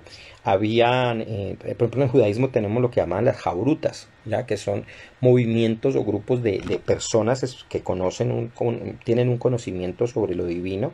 Uno sabe curar, uno sabe sobre las plantas, otro sabe sobre los demonios, otro sabe sobre tal cosa, y hay uno que es central que ayuda a coordinar el grupo. ¿Ya? Y así pasa en muchas culturas, ¿ya? Y ahí está representado eso. Pero lo interesante aquí es que en últimas, y eso lo hace a través de la personalidad de sus personajes, se están transmitiendo cosas que nosotros podemos aprender. Me llama mucho la atención, por ejemplo, en la serie final, en la última, en Dragon Ball Super, cómo los dioses son calmados con el alimento, amenazan con destruir y les ofrecen comida y se calma, cosa que es muy normal en la antigüedad, porque así se calmaban los dioses, ya fuera con sacrificios, ya fuera haciéndoles ofrendas, Y esos son elementos arcaicos que están en nosotros, ¿ya? Que nosotros todavía tenemos y que vehiculamos a través de narrativas. Pero esas narrativas están hechas no solamente para divertirnos literariamente, sino para impulsarnos a algo mucho más importante. Entonces, les voy a contar, o con juegos los dos niños. ¿Cómo así? A ver, ¿qué me quiere decir con o con juegos los dos niños? A ver, esperemos a que me expliques un poco más y vemos a ver qué es eso. Bueno, yo para mencionar, y eso lo hice una vez en un escrito, eh, lo hice en un escrito que le llamé hasta de una caricatura se puede aprender, y hablo de 8 cosas, al menos de las que yo he aprendido de Goku, viéndolo, y que me di cuenta que uno tiene que aprender en la vida personal. Y ese es el verdadero impulso chamánico. El impulso chamánico no es solamente tener poderes o toda esa serie de cosas que generalmente se hablan, sino tener, y yo lo defino así, tener en realidad una etiqueta con el universo, ser noble con lo que existe y tratar a las cosas de la mejor manera posible, ¿ya? Controlando precisamente lo que somos. A veces uno quisiera destruir, matar, a aniquilar al que le cae gordo porque no se lo aguanta, pero no, esa no es la vida. De eso no se trata. Hay que comenzar a entender, hay que comenzar a trabajar las cosas, a trabajar lo que se tiene y superarse a uno mismo y saber que no hay límites. Pero esos límites no quiere decir que tenga que pasar por encima de todos, sino que tengo que aprender a encontrar que yo puedo ampliar mis límites sin volverme destructivo. Dice, me refiero a la parte que decías de la comida para calmar a los dioses. En Dragon Ball Super con juegos también se calman. Sí, sí, planteándoles cosas, es cierto. Planteándoles dilemas, planteándoles paradojas, ¿ya? Alterando las posiciones de ellos. Hay una cosa interesante que me llama mucho la atención del personaje Goku, y es que cuando llega ante el Dios Supremo, todos le causan una reverencia absoluta a este niño, y él lo que él quiere no es tener gente que lo reverencie, quiere tener gente que converse con él. ¿Ya? Entonces todos los que lo adoran están así temiendo, y él está aburrido de los aduladores. Él lo que quiere es alguien que le converse, y cuando llega Goku fresco a conversarle, todos están aterrados, y él no, porque él es como otro niño. Y cuando hay esa posibilidad del juego, hay una posibilidad de liberación. ¿Ya? Eso es bien importante, es un proceso incluso importante para lo que nosotros conocemos como espiritualidad, el juego con la realidad, el juego y la transformación, un elemento que es importante y que nos ayuda incluso a encontrar la forma de vehicular el arte. Entonces, los 8 cosas para ir concluyendo, y no sé, bueno, y me van comentando qué les ha parecido el tema, y si les gustó, y si les llamó la atención, y qué es lo que vamos bueno, si este tema, como lo he tratado, les ha gustado. La primera de las cosas que yo encontré, que yo siempre he aprendido del personaje, y es que siempre se quiere hacer más fuerte, nunca está contento con su estado actual. Me parece supremamente llamativo eso en el personaje. Es decir, su estado actual no es lo definitivo nunca, debe haber siempre algo más. ¿Ah? Por eso me gusta una parte de la canción que dice, pues una sorpresa habrá y voy a encontrarla en algún lugar. Y es que en efecto nosotros no podemos pensar que nos quedamos aquí, nos quedamos en el límite, sino que siempre puedo buscar ser más fuerte. Pero esa fuerza no es para someter, no es para tiranizar, porque si algo él detesta son los tiranos, son la gente que oprime. Son los que quieren destruir a los demás porque simplemente tienen más poder. Él quiere conocer si hay más poder para ver qué puedo hacer con ese poder. Segunda cosa que aprendí, que él siempre pelea con felicidad y agradece en el fondo siempre a su contrincante. Es decir, combate con fiereza, a matar, pero siempre vive agradecido con su contrincante. Que eso es una de las cosas que yo más he aprendido en las artes marciales, cuando las pocas veces que me enfrentaba a alguien luchando, el otro que está allí, bueno, obviamente es un combate, ¿no? Y está mediado por muchas cosas, pero el otro que está allí, por el hecho de golpear, dejarse golpear y que él me golpee, le debo respeto. Y los enemigos, de una forma muy profunda de entender las cosas, es que en realidad los enemigos nos hacen avanzar en el camino. Y uno en el fondo debe tenerle cierto respeto, por más contrario que sea, ¿ya? Y uno debe pelear con felicidad. Incluso eso vale incluso para las peleas sociales, para los logros que tenemos que hacer. Uno no puede ser infeliz queriendo ayudar a los demás y buscar ciertas luchas personales. Debe ser feliz. Tercera cosa que aprendí, que nunca ha perdido el respeto por sus maestros por más que los haya superado en poder. Eso es algo importantísimo. Hay gente que logra tener 2 títulos más que aquel que les enseñó y ya lo miran mal. ¿Ya? Goku no, Goku todavía a sus maestros les llama maestros. Por más que su poder los excede en muchísimo de acuerdo a la narrativa. Y eso es algo importante porque es parte de la humildad del guerrero. ¿Ya? La persona debe saber que, por ejemplo, yo puedo haber tenido muchos más logros que mis maestros, pero ellos son mis maestros. Puedo tener mucho más conocimiento y yo reconozco que hay en cosas que a las personas muchas personas que me enseñaron en mi camino personal, yo excedo en conocimiento, pero no me vale de nada si yo nunca los voy a humillar, son mis maestros. Entonces, eso es un elemento bien importante, ¿no? Seguirles llamando maestros. Y él lo hace. Cuarta cosa que aprendí, que es una de las cosas más llamativas y que yo creo que la gente lo detecta muy fácil.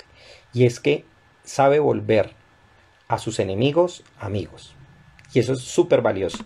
Que incluso eso recoge una frase del Pirkei Avot en el judaísmo que dice: ¿quién es el fuerte? El que hace de su enemigo un amigo.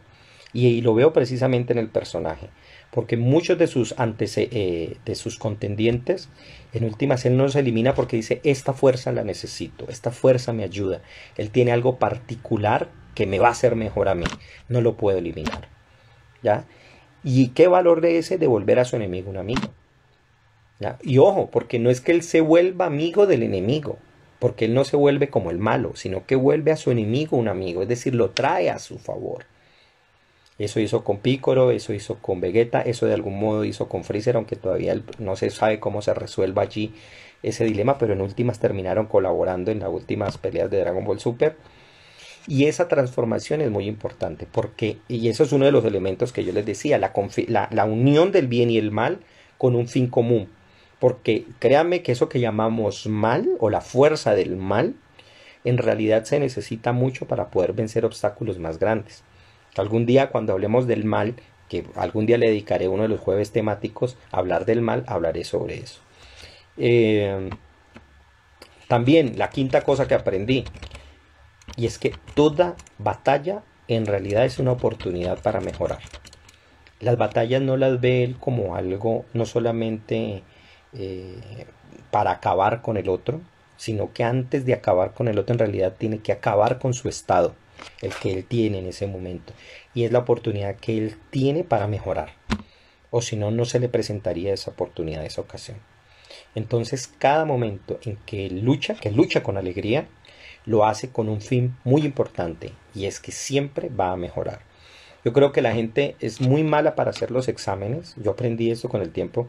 Me encantan los exámenes porque en últimas entendí que eran batallas conmigo mismo, con el conocimiento, no con el profesor, no con el docente, sino que el docente es la posibilidad de que yo me pueda superar presentándome dilemas y obstáculos. Y lo mismo vale para cualquier circunstancia. Yo a veces estoy en circunstancias mal, como cualquier persona, pero me acuerdo que es un campo de batalla y simplemente digo: no puedo ser derrotado y tengo que pasar esa situación. Punto. No hay otra. Y tengo que ganar. Y como me enseñó una vez un gran profesor de artes marciales, me decía: si usted va a pelear, nunca vaya a pelear si sabe que va a perder. Es decir, nunca se enfrente sin necesidad a algo que va a perder. Y esto me lleva a la sexta cosa que he aprendido de Goku. Si algo está más allá de sus fuerzas, espera el momento oportuno, preparándose para poder superarlo. Es decir, él no es tonto, aunque sea tonto para otras cosas, sabe claramente que algo lo supera. Hay gente que dice: yo puedo con algo, y no puede, y ¡pum!, la vida lo tira y lo manda lejos. Él ve las situaciones, las observa y dice claramente: no puedo con eso, me supera simplemente. Me retiro, me preparo y vuelvo. Y eso es un elemento importantísimo. Eso es un elemento que incluso en el mundo de los chamanes, que exploran toda la conciencia, que exploran todo lo divino y lo ultraterreno, también lo saben.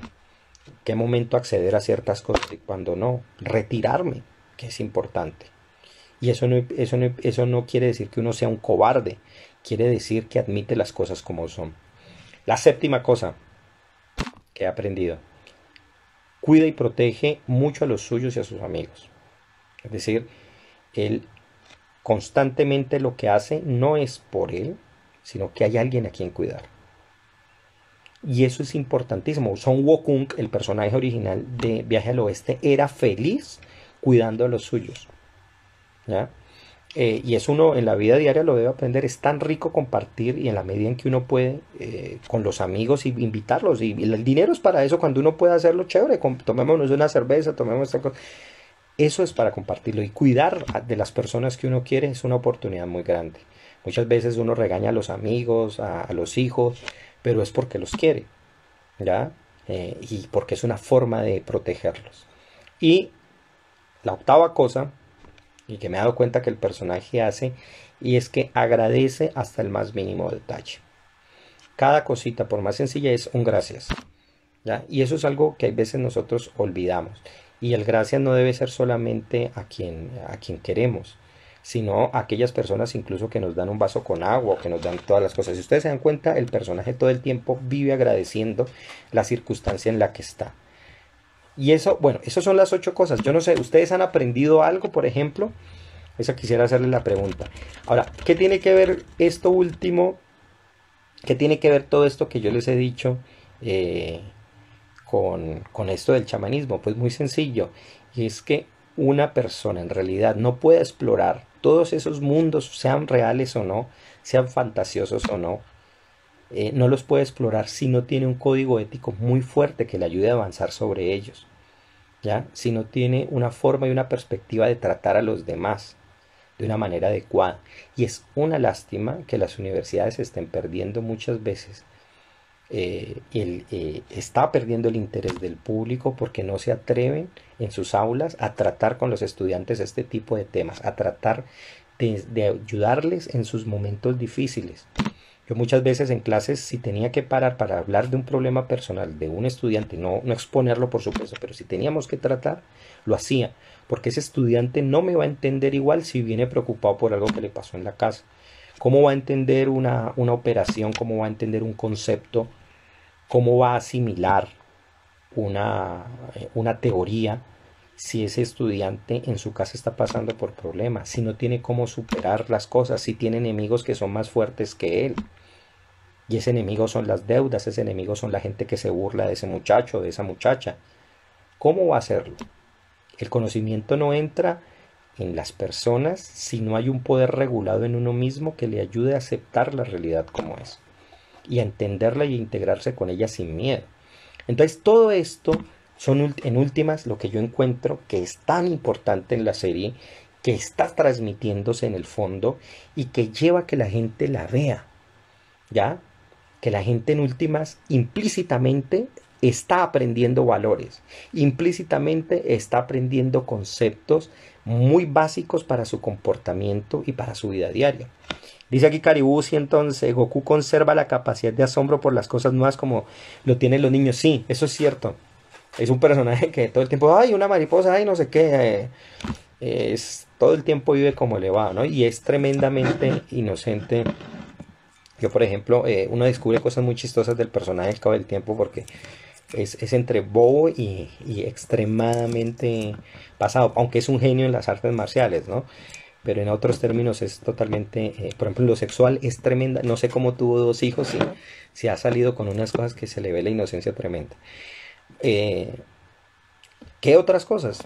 Miren, por ejemplo, lo que puede hacer una caricatura. Con razón la gente se salía, en el fondo estaba aprendiendo más, ¿ya? Porque lo otro lo podía resolver leyendo un libro, preguntándole a un compañero o volviéndole a preguntar al profesor. Pero los temas profundos que la gente no está enseñando, que en las aulas no se están enseñando de verdad, por miedo a caer en lo sentimental, eso sí, sin caer en ciertos posmodernismos innecesarios, pero se están evitando y eso también es importante y eso es parte del conocimiento. Entonces, bueno, no sé si hay algún otro comentario más. Aquí vamos a dejar este jueves de Paulo y sus mundos, donde vimos el lado chamánico de Dragon Ball. Espero que les haya gustado, pero no se olviden, ya viene el siguiente mes. Y este mes que viene tiene temas muy interesantes. Espero les guste. También no se olviden, si hay un tema que quisieran que tratara, también dígamelo. Estoy investigando sobre otros para ir al siguiente mes. Yo ya me voy adelantando a más o menos 2 meses de investigando. Y quiero traer para dentro de, en octubre, quiero traer invitados, comenzar a incluir gente que quiera conversar conmigo aquí y hablemos de cosas que quieran exponer. Ya tengo unos invitados allí pensados y los invito pues. Al que quiera conversar me llama, hablamos de qué tema y podemos incluirlos acá. La próxima semana, ya iniciando septiembre, vamos a tener los siguientes temas. Uno, vamos a hablar de la semiótica o el cómo entenderlo todo. ¿Qué es la semiótica? ¿Por qué es tan importante? ¿Por qué se le ha considerado, entre comillas, la matemática de las ciencias humanas? ¿Por qué es tan importante conocer los signos y cuáles son sus tipologías? ¿De qué se trata? ¿Para qué nos sirve la semiótica? ¿Por qué nos ayuda a profundizar sobre la realidad? ¿Y por qué le llamo yo que es la forma de poder comprender el todo? Porque en realidad cuando entendemos la semiótica nos vamos a abordar y a entender cualquier cosa, porque todo es básicamente un signo. El siguiente tema, después de ese, va a ser uno de los autores favoritos míos.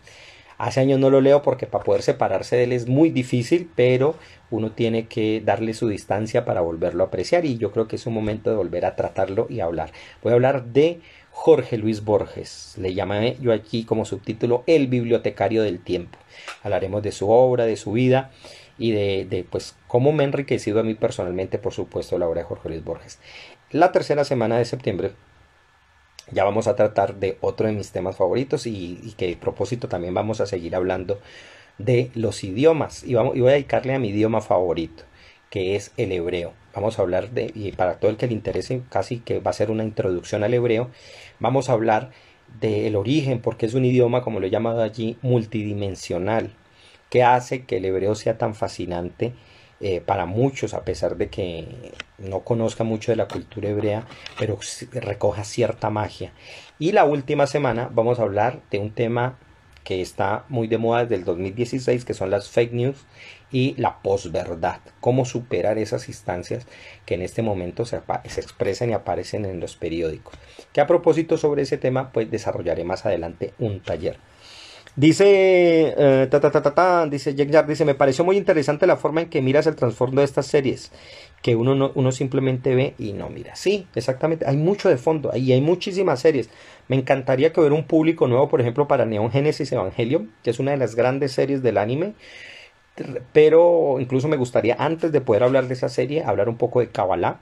No lo voy a hacer ahora todavía, porque habría que tener ese antecedente de la Kabbalah para refinar muchos de los elementos que están allí implícitos en esa espectacular serie de los años 90. No he visto mucho, no he tenido tiempo, seguramente han hecho muchas series en la actualidad, pero no hay tiempo en realidad para ver tanta cosa. Estoy hablando de lo que yo vi en algún momento, pero si me recomiendan alguna serie que algún día quisiera que les hiciera un comentario, pues la podemos hacer. Dragon Ball, porque ya es una serie familiar para mí, para muchos por supuesto, a la que le tengo no solamente un gusto, sino un especial cariño por todo lo que yo he aprendido. Bueno, muchas gracias, no es más, nos vemos, espero que estén en la próxima semana aquí, vamos a hablar de la semiótica y cómo entenderlo todo. Muchísimas gracias, espero estén muy bien y que este programa de hoy les haya gustado. Hasta luego.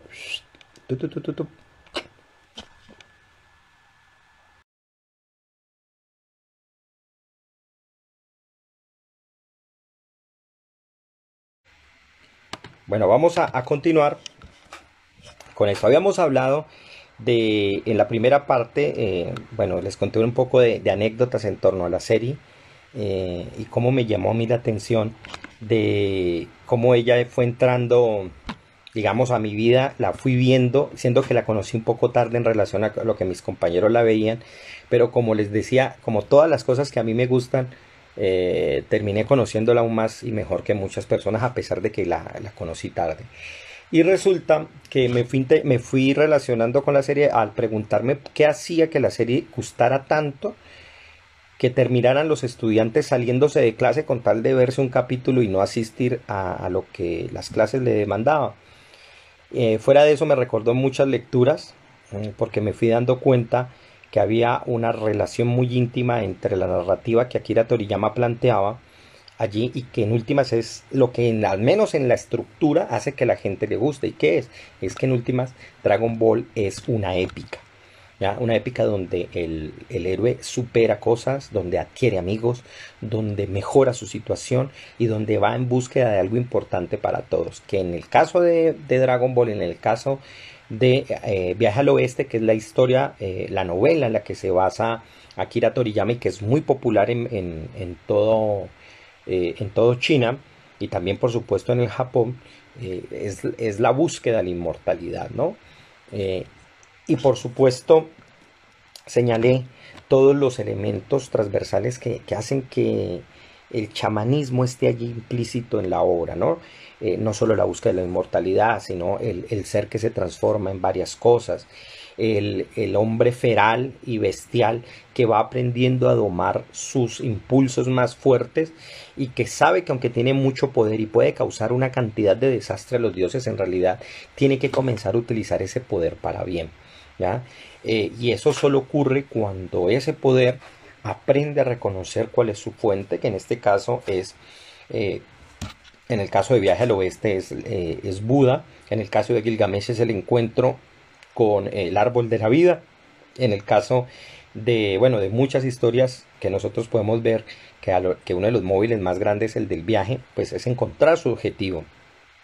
Pero entonces a mí me comenzó a llamar mucho la atención porque vi que en efecto, como había hecho la lectura de Mircea Eliade, Goku pelea con demonios, defiende a su gente, viaja por los mundos. Todos esos elementos hacen que en últimas a nosotros nos llame mucho la atención y nos guste. ¿Por qué? Porque en últimas no es una cuestión de Dragon Ball, no es una cuestión de la serie en sí, sino que son los elementos más arcaicos que los seres humanos tenemos y que hasta el día de hoy en últimas aspiramos o buscamos, porque todo el mundo lo que busca es conocer nuevos mundos, saber de nuevas cosas, conocer nuevos seres, viajar a diferentes planos, así sea a través de ficciones, porque ¿qué son sino los videojuegos? Yo a veces veo videojuegos y me encanta verlos porque me plantean en que estoy en un mundo totalmente distinto, ¿ya? Me hacen ir a realidades alternativas, pero el asunto no es que la tecnología lo haya logrado, sino que el ser humano siempre se imaginó en hacer eso y lo hacemos a través de todas nuestras narrativas, ¿ya? Entonces hay algo y aquí es donde yo quiero comenzar a atar el hilo de todo lo que yo vengo contando. ¿Qué es lo que hacía que estos estudiantes al principio de la década del 2000 al 2010 no fueran a clases y preferirían verse una serie producida por un japonés en los años 90 y dijeran yo no voy a una clase por quedarme viendo esto, cosa que yo mismo hice, como les decía, y es por algo que de paso es algo que yo quiero señalar muy profundamente, y es que la serie fue muy popular no por las propagandas ni porque fuera chistosa, porque de hecho han habido series más chistosas, mejor realizadas en términos gráficos, y aquí toda persona que conozca del anime lo sabrá. Gente que hay muchísimos anime mucho más mejores en términos narrativos, incluso mejores en términos de su exposición gráfica, de su animación. Pero yo creo que la serie en realidad comienza a ser muy popular porque en el fondo la gente estaba aprendiendo algo que no estaban enseñando ni en las universidades ni lo enseñan ahora. Y es que en últimas la gente, los estudiantes, estaban aprendiendo lecciones para su vida, reales y prácticas, ¿no?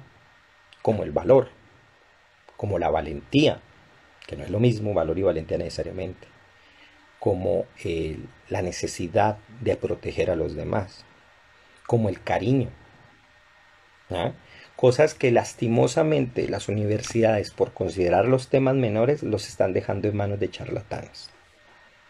y hace que la gente busque cualquier tipo de sucedáneos o cualquier tipo de sustitutos que en últimas siguen engañando a la gente. Y es precisamente en las universidades, en los centros académicos, donde más se debería trabajar eso. No olviden que Platón, así como uno puede encontrar el Crátilo en Platón, donde hace una disertación del lenguaje, también encuentra el Fedro, donde se habla del amor. ¿Ya? Entonces, las universidades, si usted tiene que enfrentar un conocimiento de este tipo técnico y mecánico, la gente lo puede suplir ya. Pero este tipo de información que en el fondo la gente estaba aprendiendo, no se lo daban en las clases. ¿Ya? Entonces la gente en últimas estaba aprendiendo más viendo esos capítulos porque aprendían cómo enfrentarse al malo, porque aprendían cómo ser mejor, porque aprendían que yo quiero superarme, cosa que no lo estaban haciendo en las clases porque las clases podían ser mejoradas. Usted puede aprenderlas de otro lado, puede corregirlos, puede repetir, puede aprenderlo mejor de otras fuentes, pero esto no, porque se estaba presentando a través de una narrativa en la que el personaje no solo se esfuerza, sino que ese esfuerzo no es un proyecto egoísta, sino que lo hace a través de otras, con otras intenciones y a través de otra serie de propósitos que los meramente personales. Entonces, si ustedes revisan, por ejemplo, ustedes pueden encontrar una cantidad de frases que son llamativas, que entre líneas ustedes pueden encontrar en Dragon Ball. Por ejemplo, esa que Goku dice es que el poder no llega por un deseo, llega por una necesidad y hay que crear esa necesidad. O cuando Piccolo dice es que el poder sin amor no sirve de nada. Ese tipo de palabras que a veces pueden quedar como sueltas, en realidad están expresando cosas muy valiosas. Y allí se estaba aprovechando y se estaba dando un valor. Yo voy a, para ir finalizando, voy a hablar de algunas de las cosas que yo encontré que servían o que me ayudaron a encontrar, y yo me di cuenta que el personaje me enseñó. Bueno, dice aquí J-Arc, dice, creo yo que Goku es como un tipo de mesías, por así decirlo, que conoce en su vida muchos chamanes, cada uno especificando en algo, sí, trabajando, especializado en algo específico, sí, en efecto. Es una suerte de cofradía, de grupo. Habían, por ejemplo, en el judaísmo tenemos lo que llaman las jaurutas, ¿ya? Que son movimientos o grupos de personas que conocen, tienen un conocimiento sobre lo divino.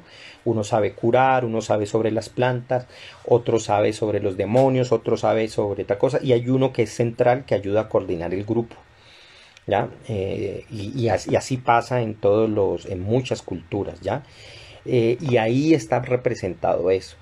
Pero lo interesante aquí es que en últimas, y eso lo hace a través de la personalidad de sus personajes, se están transmitiendo cosas que nosotros podemos aprender. Me llama mucho la atención, por ejemplo, en la serie final, en la última, en Dragon Ball Super, cómo los dioses son calmados con el alimento, amenazan con destruir y les ofrecen comida y se calma, cosa que es muy normal en la antigüedad, porque así se calmaban los dioses, ya fuera con sacrificios, ya fuera haciéndoles ofrendas, y esos son elementos arcaicos que están en nosotros, ¿ya?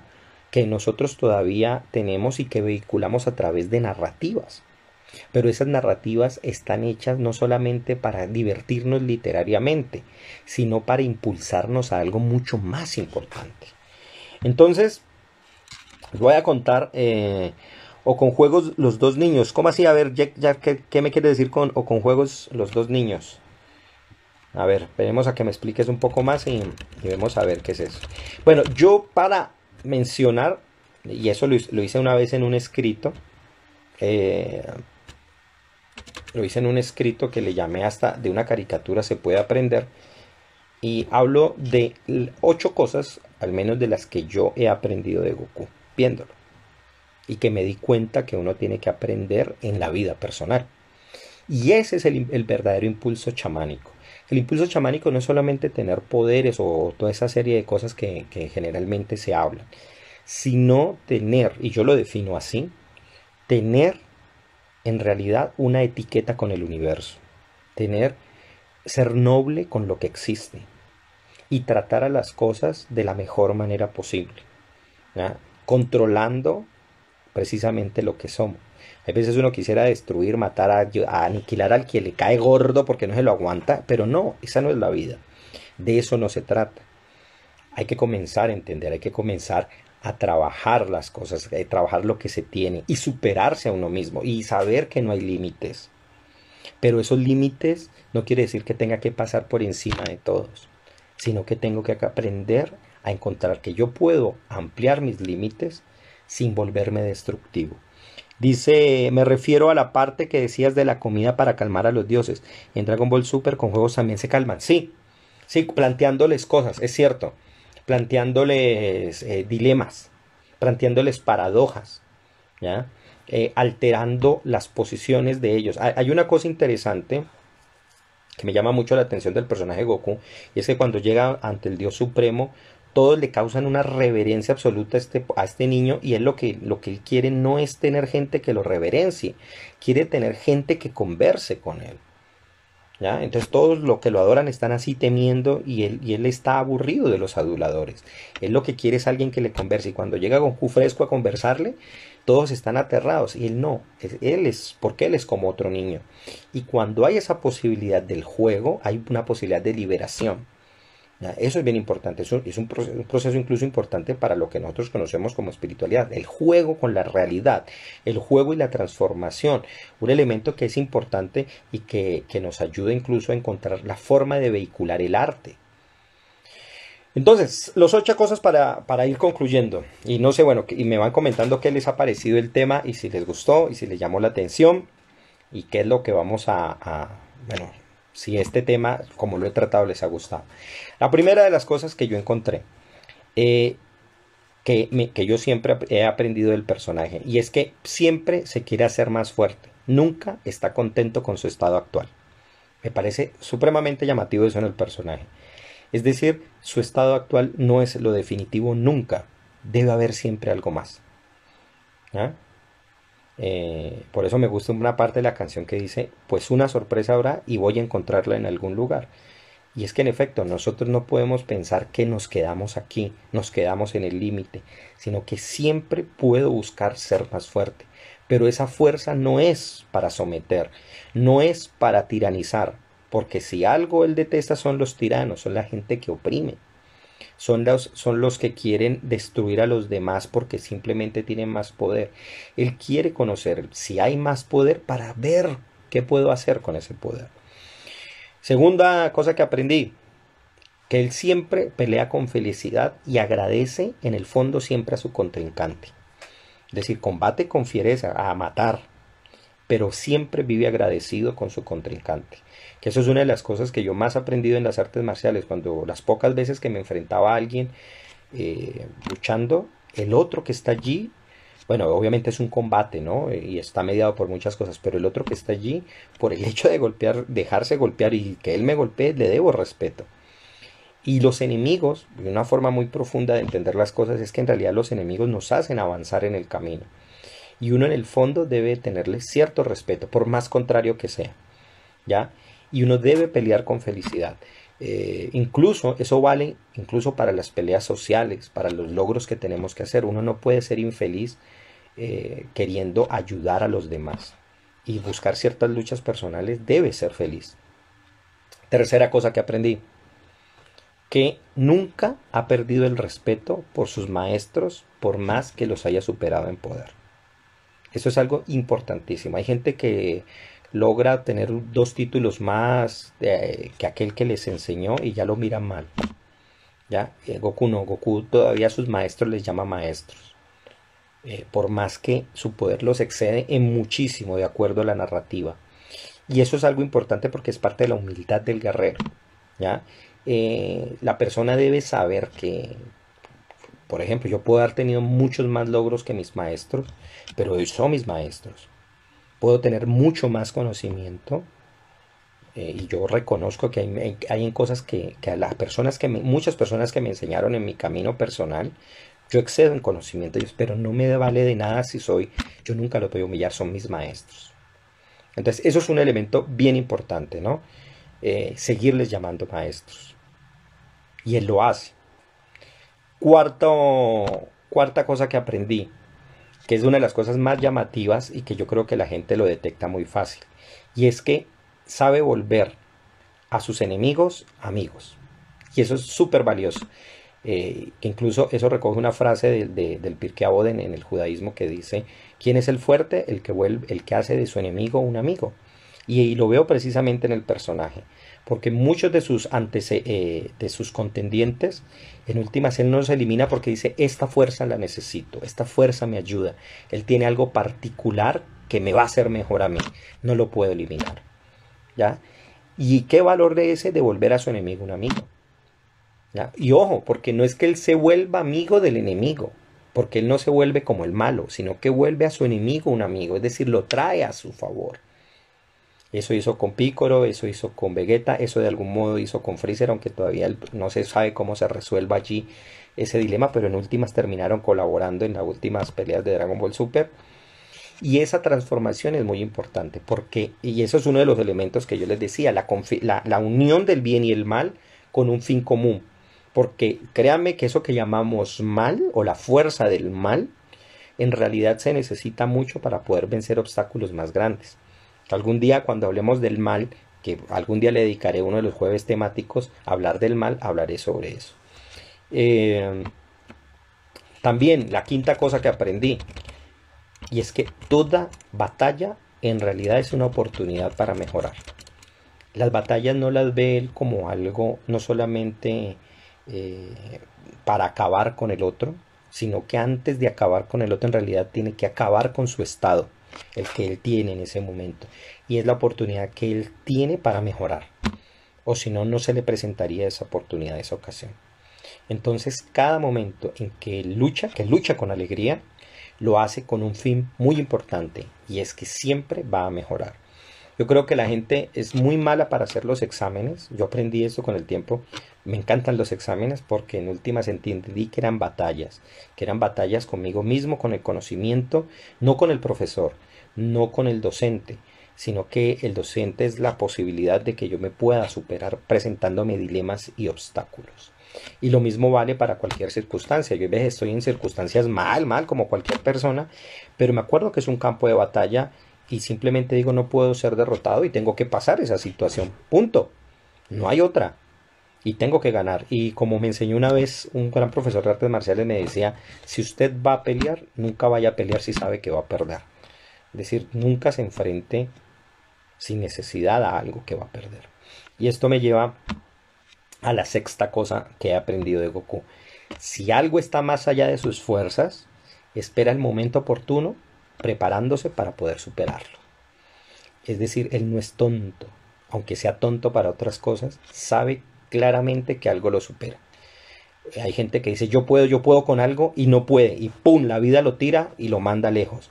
Él ve las situaciones, las observa y dice claramente: no puedo con eso, me supera simplemente.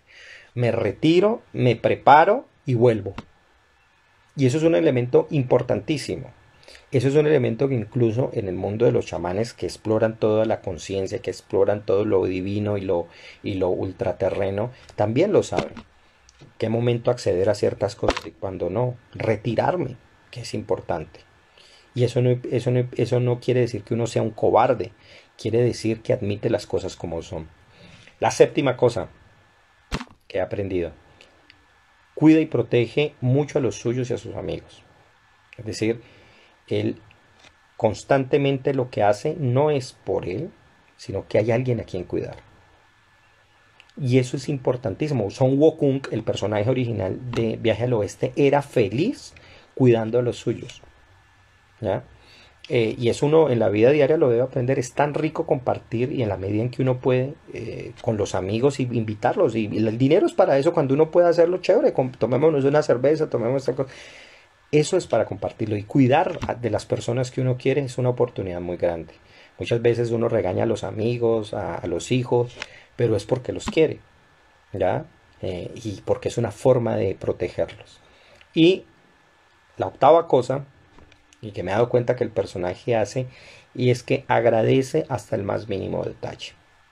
Cada cosita, por más sencilla, es un gracias, ¿ya? Y eso es algo que a veces nosotros olvidamos. Y el gracias no debe ser solamente a quien queremos, sino a aquellas personas incluso que nos dan un vaso con agua o que nos dan todas las cosas. Si ustedes se dan cuenta, el personaje todo el tiempo vive agradeciendo la circunstancia en la que está.